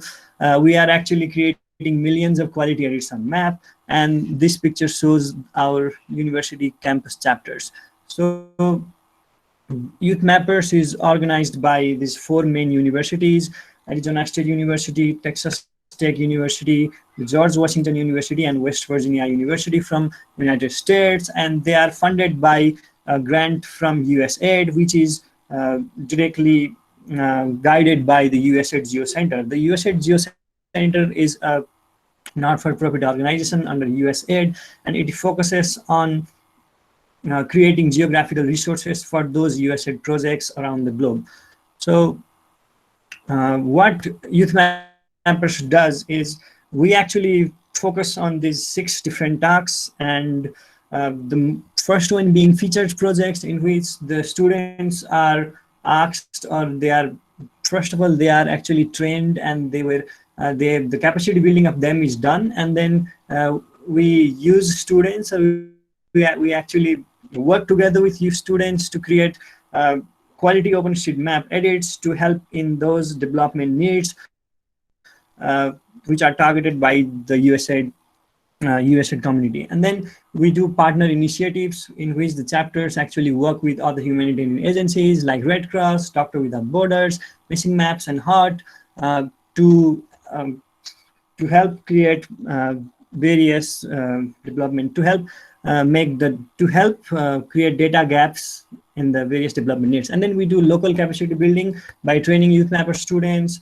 And then we do chapter-led mapping, and this is one example of chapter-led mapping, in which we have actually got grant from Humanitarian OpenStreetMap team, and this is a very fantastic example. Also, there are various student scholarship like leadership fellows, research fellows, virtual interns, and fieldwork programs. And also there is integrated research, which is actually putting the OpenStreetMap ecosystem into the course book and learning. So these are the different projects or campaigns or activities that Youthmappers is committed to do.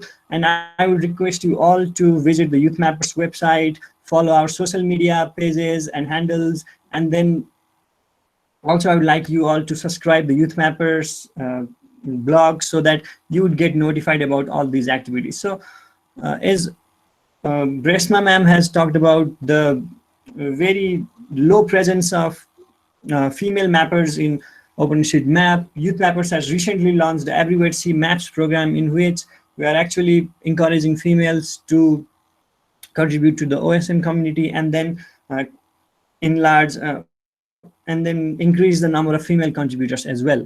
So now talking about Youthmappers program and activities in Nepal. So as a regional ambassador, I am very grateful to Youthmappers community and those active mappers, because we have been trying to do a lot of activities inside Nepal, and our first priority is to organize mapathons for areas in Nepal and outside as for the mapping needs. We do training programs to build the capacity of student members to use open geospatial tools. We do partnerships and collaboration with different organizations to build network and share skills. Also, we have been doing map literacy programs to assist high school students, especially girls, to use maps and increase geospatial awareness. Also, we organize various talk programs and participation in events and conferences. And our main target is to map Nepal in detail and help any area or community in need. So these are different Youthmappers chapters in Nepal. The first one being Geomatics Engineering Student Association Nepal, which is situated at Institute of Engineering Pachimanchal campus in Pokhara. And then we have Institute of Crisis Management from Institute of Crisis Management in Kathmandu. And then the third one being Kathmandu University's Geomatics Engineering Student Society. And then we have Agriculture Forestry University from their Puranchor campus in Pokhara. Also, we have Lamjung campus, which is under Institute of Agriculture and Animal Sciences under Tribhuvan University, which is located at Lamjung Sundar Bazar. And last but not the least, we have IAS Paklihava campus, which is situated at Vairava. So these are those university chapters who have been actively involved in creating high quality OpenStreetMap data with the Youthmappers network. And then the number of chapters is growing. And I'm very glad that many of the students are interested in this OpenStreetMap, OpenStreetMap, and then they are actually contributing quality edits, which is helping people in need. And I'd like to show you some of the activities that Youthmappers has been linked with, and we have been fortunate enough to participate on those events. The first one being the 2017 Leadership Fellow workshop, which was held in Kathmandu, Nepal, and I was the representative from Nepal on that workshop. And then in 2017, SOTM Asia, which happened in Kathmandu, Nepal, and SOTM stands for State of the Map, which is the annual conference of OpenStreetMap, in which we showcase our projects, ideas, and we talk about the OpenStreetMap community at large. So if you are very keen and interested to learn and more about OpenStreetMap, so this is a very interesting forum to do. And I would also like to suggest the Geomatics Engineering Student Society, who is doing this Japan community mapping, to focus their target on showcasing their story on State of the Map. Also, we have State of the Map World, which happens on any location of the world, and also we have regional State of the Map conferences which occur across Asia, Latin America, and US. So the next one being 2019 Leadership Fellow, in which the representative from GSAN was selected among various Youthmapper students among the world to represent in the workshop on South Africa. Also, we have winners in 2019 Global Youthmappers Challenge, and they represented Youthmappers on State of the Map World and Hot Summit in Heidelberg, Germany. Also, I have been very fortunate enough to work as a regional ambassador of Youthmappers since 2019, and we also, the Youthmappers team also represented the State of the Map Asia, which happened in Bangladesh. So we were also, our student fellow, Ms. Shraddha Sharma, was the winner of 2000 research fellowship. She was awarded with the grant, and I also work as the faculty mentor for that research fellowship project. And it is lucky that the theme of our mapping project is similar to this community impact microgrant winner, GES Society, which won the microgrant, and our research fellowship and this microgrant is focusing on the same thing, that is mapping the indigenous Chepan community of Nepal. And on coming days when you will have training, Ms. Shraddha Sharma will talk about why mapping indigenous community is important and exactly why we need to map Chepang in detail. And we also are recognized by various awards and recognitions from Youthmappers as well. So once again, I would like to congratulate Geomatics Engineering Society for being awarded with the Community Impact Microgrant, and I wish all the success for this program.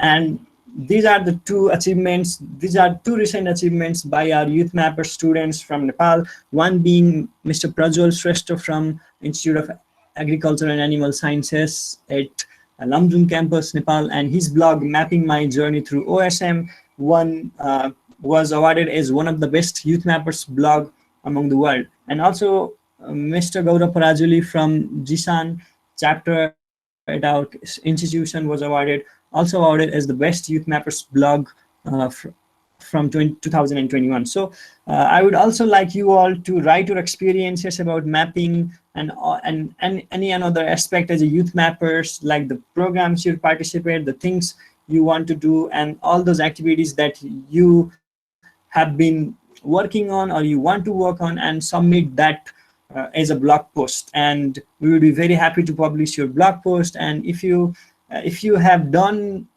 if you have done your hard work, and your hard work will always be acknowledged. So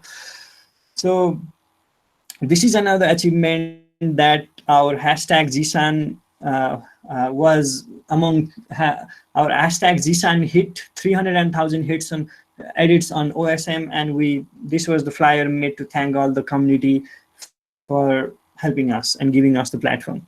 So our director, Dr. Patricia Solis, said that, I would like to borrow her words. She said that these are the different lights of hopes, and this is actually one of the activity tracker or the edits made by the Youthmapper students across the world. And this individual image is the edits made by students from our GSAN chapter. As you can see, we are chapter from Nepal. Our edits are more concentrated on Nepal, but we also have our lights of hope situated or spread over all over the world. So this is what we have been doing in OpenStreetMap. And when you zoom on to Nepal, you would see the concentration of the edits done on various places. So this is the photograph we have taken when we went on to represent on State of the Map Asia. And we have Namasar from Kathmandu Living Labs, and then we have Kathmandu Living Labs team and Youthmappers representative from our chapter.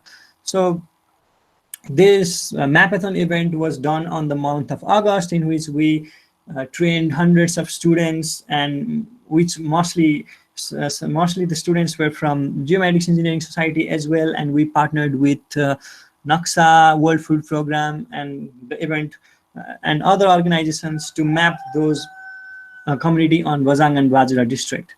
And we also partnered with Youth Innovation Lab with our Let Girls Map event, in which 15 female mappers mapped the whole district of Dolpa and then created this amount of edits on OpenStreetMap for 15 days. So we are very fortunate enough to host Dr. Patricia Solis, the co-founder and director of Youthmappers, on our Mapathon guest series, lecture series, and she was on our event. So once again, I would like to congratulate GES for being awarded with this grant and giving me opportunity to speak on your event. And I'm sure that all of you participants would be trained and would be guided to make quality edits on OpenStreetMap, and all your edits would actually mean something to the community. So I would also like to say that we also have our research fellowship project on another municipality of Makwanpur district. So what we plan to do is we plan to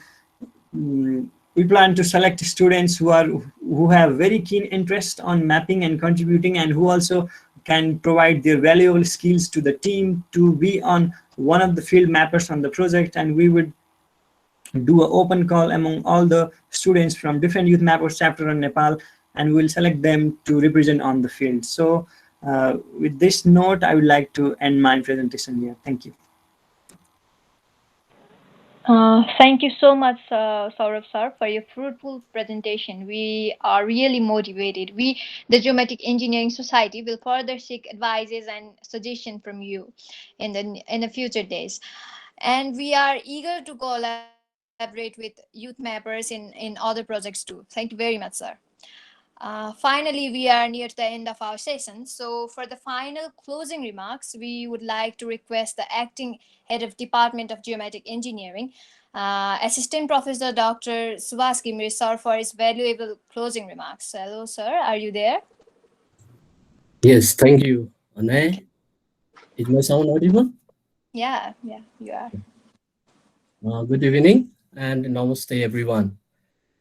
First of all, I'm very sorry that I could not attend the entire program, although I'm here with two presentations. I was on the way getting back home from the university. I still remember that we organized OpenStreet mapping training to our students in 2012 in collaboration with Kathmandu Living Lab. Dr. Navraj Burathoki sir was coordinating, and from the Kathmandu University, from the Geomatics Engineering program, Sashi sir was coordinating this program. So, we can say that our students are more interested in OpenStreet mapping, and number of students already involved in OpenStreet mapping, as Pradeep Khatiwada sir and Saurav Gautam sir has already presented in their presentation. On behalf of the department, I can say that we have our diploma program and bachelor, master's, and PhD program, and all of these programs are running in the department in collaboration. So we are more interested to have collaboration with these organizations, and we more believe on collaborations. So having said this, and finally, I would like to thank Geomatics Engineering Society for organizing such a wonderful program. This means this experience sharing program. And lastly, I would like to thank all the speakers, that Dr. Navraj Burathoki sir, Miko Tamura sir, and Uttam Pura Saini, our alumni, Pradeep Khatiwada sir, Saurabh Gautam sir, and our department colleagues and our students. So thank you so much, and thank you so much for giving me an opportunity for this closing remarks. Thank you, and we look collaboration in future, and we'll work together. Thank you all. Thank you, sir, for your remarks. So it has been a wonderful session for all of us. and also a privilege to learn about OpenStreetMapping and their personal experiences on this field of mapping from the pioneers themselves. So we would like to thank our guest speakers for their valuable time and auspicious presence. And we, the Geomatic Engineering Society, are really thankful for the Hot Microgrant Award for trusting us in this project. And we are also eager to work and collaborate in other projects too. Hope the participants who joined us found the event equally fruitful. A quick reminder, we are starting the Mapathon training very soon through the virtual platform, so we expect the same presence and enthusiasm as today. Other details will be circulated via mail as well. Thank you everyone for attending today's session. Hope you had a great time. Goodbye, take care, and have a great evening.